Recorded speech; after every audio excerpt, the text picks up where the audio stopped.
kami mahasiswa dari kampus 3 Susantara, kelas GZN 25M, kelompok 1. Di sini kami akan membahas materi tentang teori behaviorisme. Teori ini menjadi dasar dari banyak metode pembelajaran yang kita kenal sekarang, terutama berfokus pada perubahan perilaku. Maka dari itu, mari kita pelajari bersama-sama. Tunggu dulu, sebelum kita lanjut pada materi, di sini kami akan memperkenalkan nama anggota kelompok kami. Nama saya Yohana Monesogo. Nama saya Filomena Astika Mali. Nama saya Esriana Eksantima Sabat.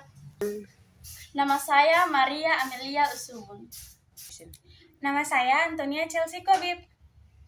Baik teman-teman, pada video kali ini kami akan menjelaskan 5 bagian dari teori belajar behaviorisme. Yang pertama, apa itu teori behaviorisme? Teori behaviorisme adalah aliran dalam psikologi yang memandang belajar sebagai perubahan dan perilaku yang dapat diamati.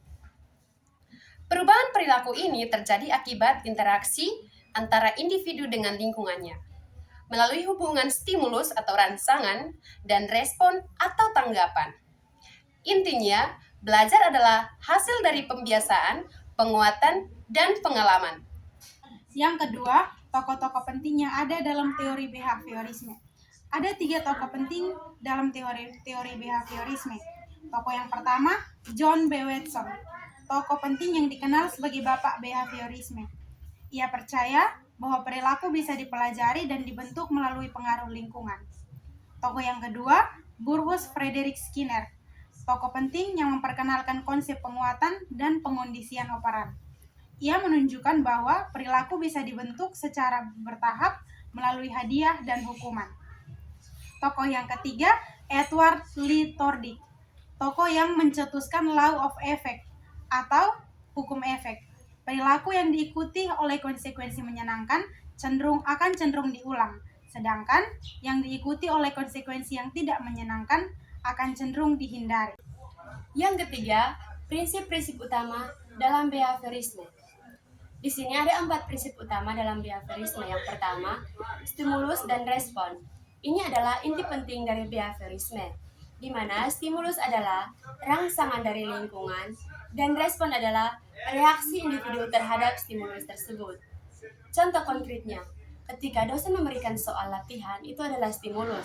Lalu, siswa menjawab soal tersebut. Di situ terletak responnya.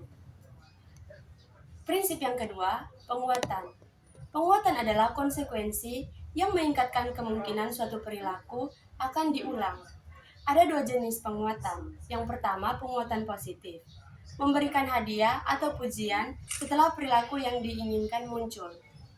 Yang kedua, pengetahuan negatif. Menghilangkan sesuatu yang tidak menyenangkan setelah perilaku yang diinginkan muncul.